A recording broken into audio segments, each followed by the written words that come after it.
আসসালামু আলাইকুম, কেমন আছেন? আলহামদুলিল্লাহ, আপনাকে দোয়ায় ভালো আছি। এদিকে আমি রং চা জাল দিতে আছি। এখন এই যে আদা কুচি দিয়ে দিচ্ছি, আর লং দিয়ে দিচ্ছি, চিনি দিয়ে দিচ্ছি। এটা ভালো করে বলক আসলে তারপরে আমি চা পাতাটা দিব।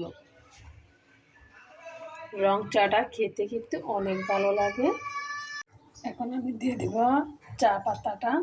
দেখছেন কালারটা কীরকম আছে। এখন দিয়ে দেবো আমি চা পাতা।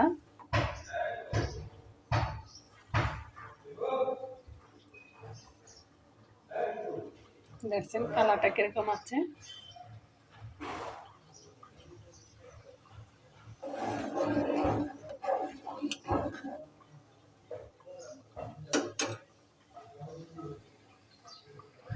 আমার রং চা হয়ে গেছে, এখন নামাই নিব। এটা আমার সকালকার নাস্তা। এদিকে হচ্ছে রং চা, বিস্কিট আর হচ্ছে কেক। সকালকার নাস্তা।